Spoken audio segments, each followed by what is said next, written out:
The Flames have some even bigger decisions to decide on as Elias Lindholm enters contract negotiations. You're Locked On Flames, your daily podcast on the Calgary Flames. Part of the Locked On Podcast Network, your team every day.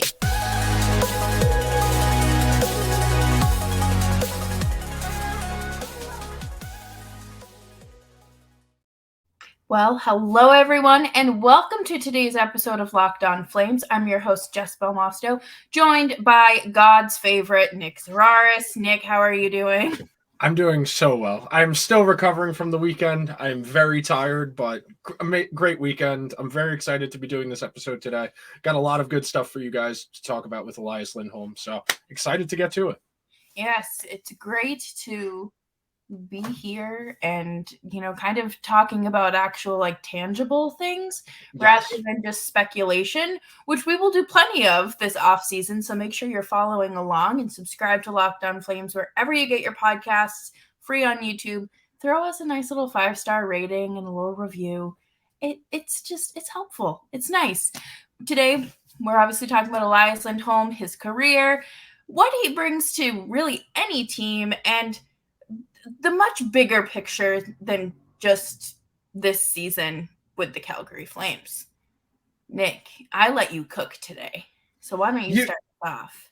Yeah, you asked me if there was anything I wanted to talk about in particular, and instead of doing what I've been doing the last few weeks, which is slowly losing my mind over the lack of information, I said, we're going to talk about hockey on a hockey podcast, as revolutionary as that might sound. We're actually going to talk about people moving a puck around on ice and trying to put it in the net. And there's no bigger question going forward for the Calgary Flames, big picture wise, than Elias Lindholm.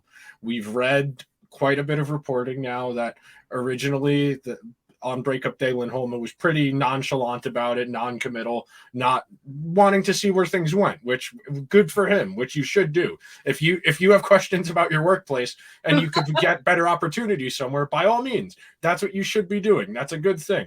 Now, it's going to be hard to get a read on where he's at until you hire a coach that's still kind of lingering in over this conversation, because even if you want him to stay, you got to make him feel like there's a plan going forward here, because you're talking about the last big deal this player's going to get. We're talking about someone who's 28 years old. This is going to be his one last big payday. And granted, he's never really had a huge payday to begin with. We're talking about somebody who cleaned $4.5 million, and at what he provided over the last couple of years at that number, tremendous value. One of the better contracts in the entire league.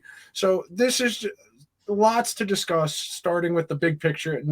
Starting with just hitting the keynotes, understanding what you need to know on a baseline level. Then we'll talk a little bit more numbery things, kind of compare him to other players, where you could see him getting priced in at. And then the big picture, which you keyed in on, is just whatever ends up happening with Lindholm is really going to be a barometer for what happens for the rest of the team. Yeah, absolutely. And I think this contract has been such a blessing for the Flames. Oh, yeah. It has allowed them to be very flexible, or not very flexible, but more flexible than yes. If he was making what he should be making. Yeah. I think about his Selke nomination, not this past season, obviously, but the season before, and what he's brought to the team and how the Flames have been able to develop him, because he was still relatively young in his career when he was traded here. He was very raw when he got to the Flames, and it was partly because there was a logjam. You got to remember, you go back, and I went and looked as part of my research. He was logjam behind two centers. Both Stahl brothers were still on the Hurricanes when he was there, when he first got to Carolina, and you're going to play third center minutes. You're not going to get as much ice time if you get second power play. So starting out 14 minutes a game to all situations that first year in the NHL, creeps up. He gets to that 16, 17-minute mark, which is where you start getting that 2-ish minutes a game of power play time. He doesn't cross into that 19, 20-minute threshold till he gets to Calgary. This is a point I really try and make with people a lot, especially when you're trying to evaluate these younger prospects. You need ice time to be able to produce at that star producer level. It's one thing to be a good player, efficient in your ice time. You can have great per 60 statistics, but if you're only playing 12, 13 minutes a game, you're never going to really be able to put up gaudy point totals. You need to be near that 19, 20-minute threshold, because that tells me you're getting first power play ice time. You're getting the most forward ice time of your guys at 5-on-5. And that's really the big leap in the statistical production. Like you had said, his career high in points before getting to the Flames was 45. He put up seasons of 82, 77. So the Flames clearly got him to that next level by giving him more of an opportunity to play, giving him more, just frankly, more opportunity to kind of figure out who he is and was as a player to a point where he hadn't. I mean, at that point when they traded for him, he's still, early 20s. I mean, he's only 28 now, and we're not talking about that long ago. No. And I think that's been, a really big thing with just with him being part of the Flames is how, like you said, how young he was, what the Flames have been able to develop him into. And then, of course, you have, he was playing with Gaudreau and Tkachuk. Oh, yes. This is a point. There's an interesting point to be made off of this. Go ahead. At the same time, yes, he had a fantastic season 2 years ago. And that's nothing, you cannot take that away from him. You cannot compare last season to that simply because, in my opinion, because everybody had a down year. It's not, it's just an outlier there. So there's 2 points to be made off of that. Number one, you saw it. He was a 70-point guy this year. Still good. I mean, granted, considering he's not playing with two guys who were over a point per game on his wings, two guys who were over 100 points, which Tkachuk and Gaudreau were 2 years ago, to still be in the mid-70s for your points, that's a really solid point total for somebody who's not playing with elite talent. The most common wingers he played with this year were Tyler Toffoli. And Toffoli had a great year this year, but that speaks to playing with Lindholm. And this is something that I wanted to touch on because it bears out in the numbers when I was looking on HockeyViz, and we'll talk about this more in the second segment. But one of the things that's been interesting about his time in Calgary was when he first got there, especially the last 2 years prior to this one, he was shooting a lot more than he had prior to getting to Carolina. So that tells me, A, because he's playing with Tkachuk and Gaudreau, there's more opportunities for him to shoot because the other team is going to be looking at those guys, and it's going to make him more dangerous, in which case it's going to make them, the other players on his line, more dangerous because he's become a focal point. And if he's shooting more, we have to be more mindful of this. That's going to open opportunities up for who he's playing with then. This past year, you saw him take more of a shoot-first role. The problem, of course, doesn't have as much finishing talent. Somebody who's going to have to facilitate a little bit more, he's not going to shoot as much because when he knows he has to make the play happen to set up a Tyler Toffoli, because Toffoli's not the best of skater, he's going to pass up good shooting opportunities to set up a line mate. And that's something that going forward, if you really plan on having Lindholm here for the rest of his prime and his decline, you need to get him another complimentary winger that he can really play off of. Yeah, you have to really bring back some sort of 1-2 punch there because obviously you're not making up for Gaudreau and Tkachuk. That has been established. Those are two of the 25, 30 best players in the entire league. You can't replace that.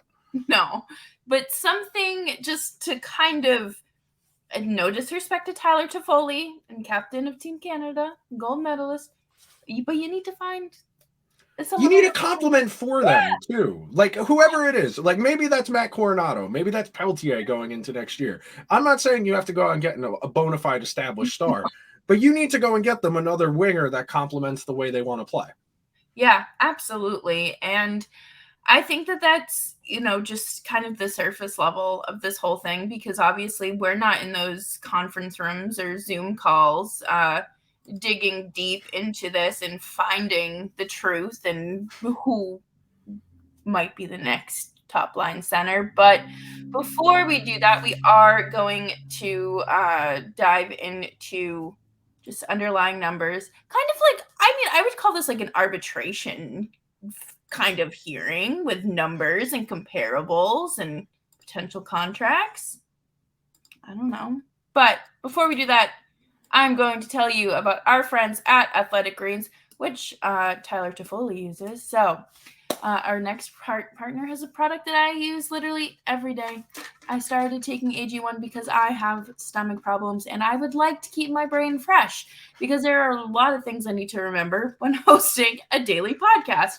And Athletic Greens provides that additional supplement that I need to keep everything going and all in one place and just one scoop in a cup of water every day. Athletic Greens was created when the founder was experiencing a ton of gut health issues and ended up on a complicated supplement regimen of over $100 a day. That's not cheap. And Athletic Greens is cheap, though, because it costs less than $3 a day, and you're investing in your health, and it's cheaper than your cold brew habit. So all you have to do to reclaim your health and arm your immune system with the convenient daily nutrition is check out athleticgreens.com/NHL network. It is just one scoop in a cup of water every day. That's it. No need for a million different pills and supplements to look out for your health. Athletic Greens is going to give you a free 1-year supply of immune-supporting vitamin D and 5 free travel packs with your first purchase. All you have to do is visit athleticgreens.com/NHL network. Again, that is athleticgreens.com/NHL network to take ownership over your health and pick up the ultimate daily nutritional insurance. And thank you everyone for hanging out with us today on Locked On Flames. As always, make sure you're subscribed wherever you get your podcasts.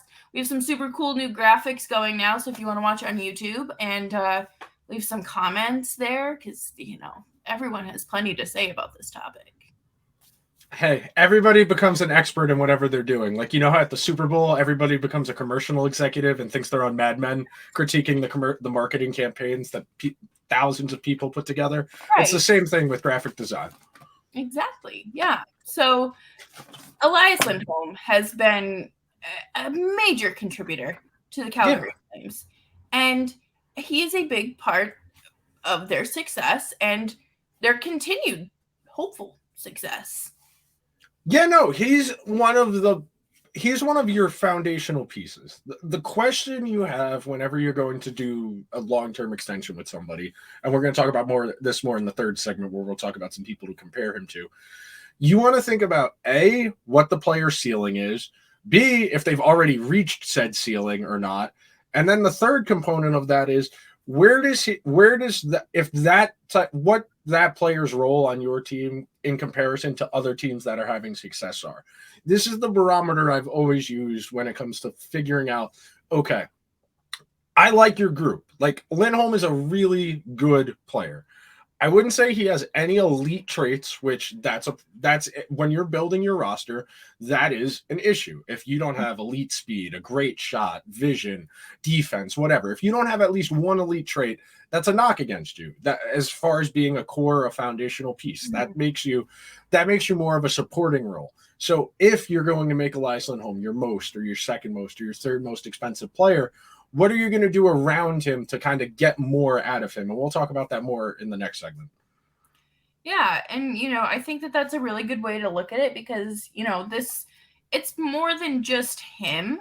Exactly. To look at. It is the thing that we've been talking about since the beginning of last season, and that is roster construction. And, I think that Craig Conroy has an interesting first off season ahead of him. And not only with just normal general manager duties, but, he does have to think about the 7 UFAs that could potentially, walk next season. And it's a lot. And he admitted that he learned from the Gaudreau situation and was like, I cannot have that happen again. Exactly.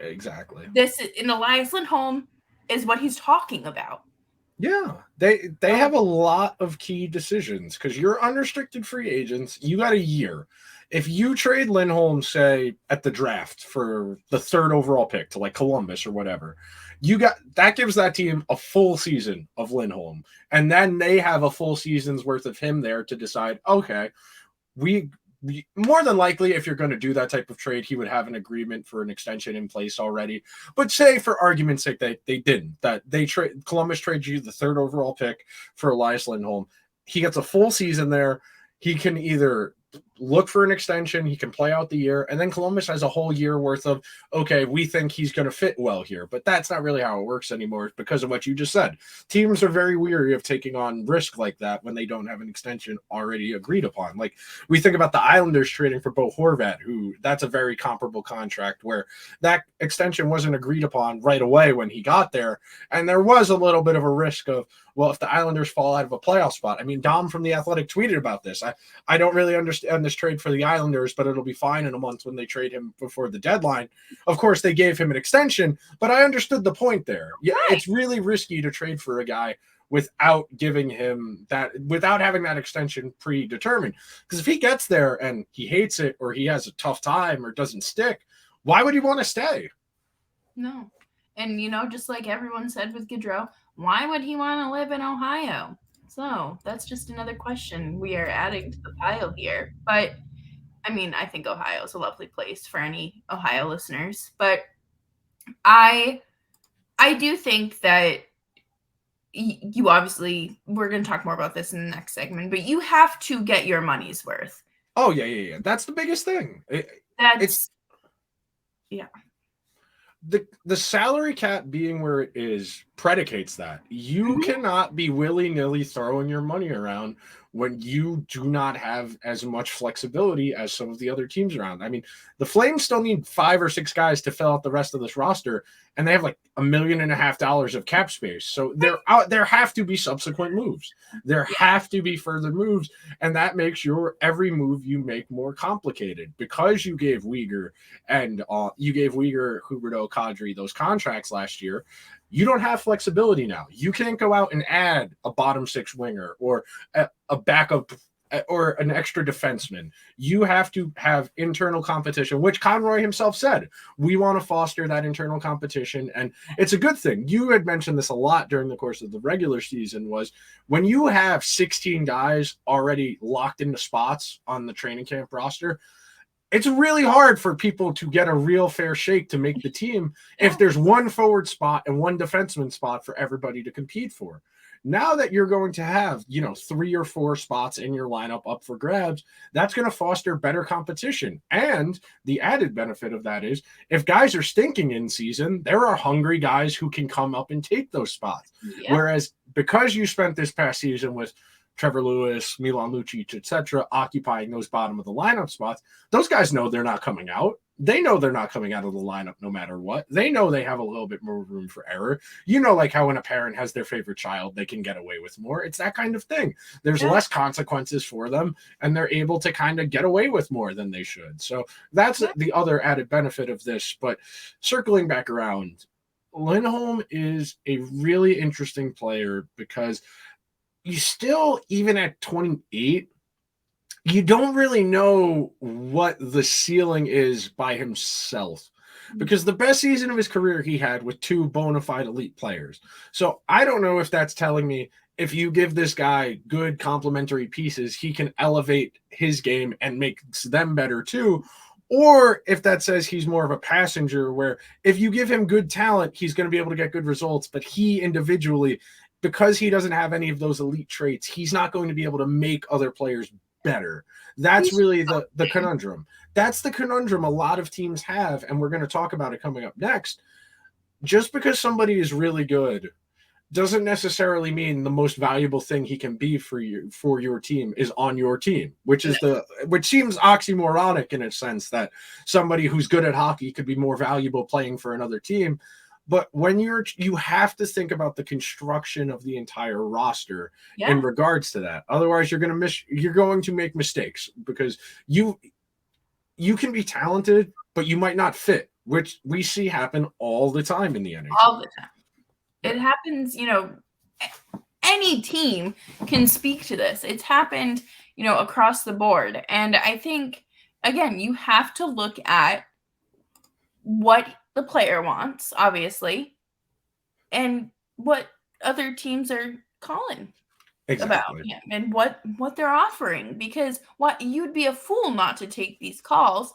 And we're going to talk more about that next, because there is a very big picture that Craig Conroy and the rest of the Calgary Flames front office have to look at coming up next. And thank you, everyone, for hanging out with us on Locked On Flames. It is a pleasure being here with you, and make sure that you're subscribed, following us on Twitter. You know, we're just online, so come hang out with us. I got into a conversation with people over the weekend about this on Twitter. Listen, I will be the first person to admit that I know jack about the draft other than Connor Bedard, okay? Well, there's Adam Fantilli, too. There's Michikov. There's a handful of really good prospects in this draft. This is a better draft than most years. That much we can all, even us laymen, to like you said, minimal attention to the draft because neither of the teams I have to do any work for are in the lottery. If you're not in the lottery, you don't know who's going to be around in your range where you're picking. The Flames are in the teens. They're going to get a good player if they choose to keep that pick. They are. You're going to get a better than usual 13th, 14th overall pick in this year's draft as opposed to what you would get in most years. But continue. I'm sorry. No, that's okay. And, I'm not familiar with that. That's not my expertise. I can't do that. That's just not my cup of tea, whatever. But I think the Flames do need to look at the situation with, an open mind. If he expresses to you that he does not want to stay and sign an extension, you get him on the first, okay, maybe not the first plane out, but that first attractive deal that comes along sticks in your mind a little bit, and you work with it, because at the end of the day, you have to do what's best for your team. We know that this is just a business. Players are pawns. It sucks. Yeah, it's hard to look at it like that because, they're real people too. And that's part of the balance too, because you have to be mindful of how you treat players before you get a certain reputation about your organization. Of course, everybody did this last year when Vegas missed the playoffs, where everybody goes, well, yeah, they don't have any loyalty. The players are all nervous that they're going to get traded. And they made the Stanley Cup final the next year. So everybody was very premature in writing off the be as aggressive as you can and making your roster better.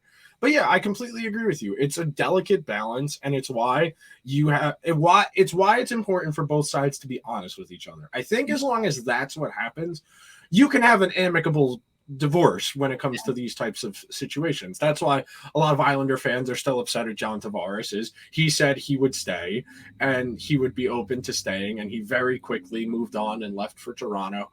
Whereas if he said, I don't know if I want to be back or not, I think there would have been a little bit more of an acceptance of his ultimate decision. But the big picture, the most important thing, this is their best forward. This is arguably their best overall player. Whatever ends up happening with him is your bellwether for what the next few years of the organization are going to look like. So let's say, for example, they trade with Columbus, or they trade with Carolina or Boston, who both had called in season about Lindholm. Okay, that tells you we're taking a step back no matter what. Whenever you trade one of your best players, unless you're getting a roster player back in return, which Flames can't do because money reasons, that tells you that you have to be taking a step back the following season. That opens the door to subsequent UFA trades of Noah Hannafin, or those are the big, when you think about it in that respect, that's really what this means to me, at least from informed decision person. Like, if you're trading your unrestricted free agents a year ahead of that, not even at the deadline of this upcoming season, that tells you you're taking a step back for at least one, if not two seasons. Do you want to take a step back? That's the real question, because the Flames don't do that. The Flames do not do long-term planning. They are one of the teams that operates in that middle where they want to make the playoffs, and then whatever happens, happens. This year in particular, based on how the playoffs have gone, is the ultimate argument for that, where you will have the people who say, just get in. It doesn't matter what happens once you get there. Just get in, and anything can happen. That's also how you end up becoming the Winnipeg Jets, the Washington Capitals since they won the Stanley Cup, the Pittsburgh Penguins since they won the Stanley Cup, the Bruins of the last couple of iterations, where you're a good team. You have good regular seasons, but when you get to the playoffs, you hit that wall. Old, decrepit, and you don't have, and you're beholden to your guys staving off the aging process. Not everybody ages as gracefully as Patrice Bergeron. Not a lot of people play at that high of a level into their mid or late 30s. That is an extreme outlier. Whenever you're saying, well, look how it worked for these people, it's like it's like the community meme. Well, did it work out for those people? No, it never does. So what's different about us? Nothing. That's the real conundrum of this all, and it's why it requires bold and honest thinking, and that requires a lot, because you have to get your owner on board with that too, which is something we've talked a lot about on the show here for the last couple months. Is the Flames are probably a decent team. If they have a normal year this year where they don't have the worst string of luck imaginable, they make the playoffs. Maybe they win a round if they play LA, if they play Seattle. Maybe they could a young team. If they played if they had the right matchup, I think it's safe to say they could have won one round. I don't think beyond one round was feasible with the group they had this year. Absolutely. Based on how it went. Now, granted, you could say, well, if they didn't have such bad luck, maybe guys would have had better seasons. Okay, fair enough. I understand that argument. But based on the way this roster is constructed right now and the weaknesses and the strengths, I wouldn't feel good saying I think they could have won multiple playoff runs, gone on a deep run this year. I just don't think that would have been in the cards. So that forces you. Do we just want to get in, or do we want to really go and try and win a Stanley Cup? And those are conflicting factors, because if you want to take that step back and really try and reorganize your roster and set up for a multi-year window, that means getting worse right away. That means making your team intentionally worse right away. And that's a tough sell for a lot of people. Yeah. I don't think a first-time GM is going to come in and do that, in all honesty. I think Conroy took this job with an understanding, get us back to the playoffs next year. We'll figure it out with the UFAs as we go. And if we can be aggressive, if the salary cap goes up more for whatever, based on playing off escrow, great. But if not, the bare minimum is to make the playoffs. And I don't think that's an unreasonable expectation based on what resources they've committed. But that's also self-defeating your goal of winning the Stanley Cup. So it's a real conundrum. Yeah, absolutely. And I think, everything with this team is just the expectation.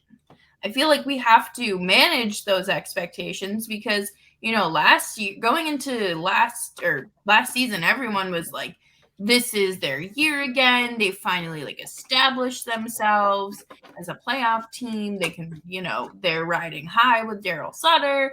Their goaltending's fantastic. Yeah, we lost Gaudreau. Everything just kind of felt a little different. But now, we don't know. We don't know who's coming, who's going, and what goaltending is going to look like. And that's another huge conversation. And, Conroy said he wants all of his goalies to play. Whoever is on the team and on the bench, whatever, he wants them to play.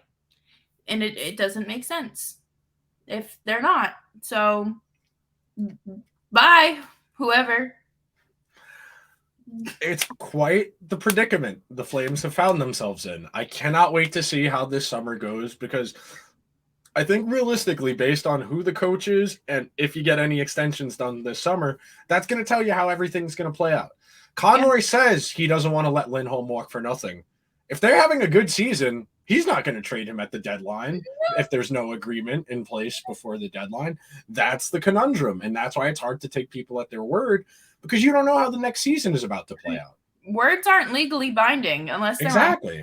Unless it is on paper, signed, notarized. It's nothing. It's just you. It's what do they call it?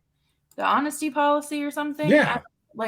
You just have to trust this person. And can you trust anyone? Because I'm sorry, if someone's coming knocking on my door asking or saying, "Oh, I'll give you more money," bye. Yeah. Exactly. Not as cold. Yeah. No offense, but it's a challenge. It's a real challenge. And based on how this summer goes, you're going to get a real quick indicator of how the next couple of years of the Flames hockey organization, how the Flames organization is going to play out. And that's going to be an interesting summer, to say the least. You know, the Flames are never not giving us something to talk about. Now that we have a general manager, there's actual things. But thank you, everyone, for hanging out with us today as we discuss Elias Lindholm's, the predicament surrounding Elias Lindholm.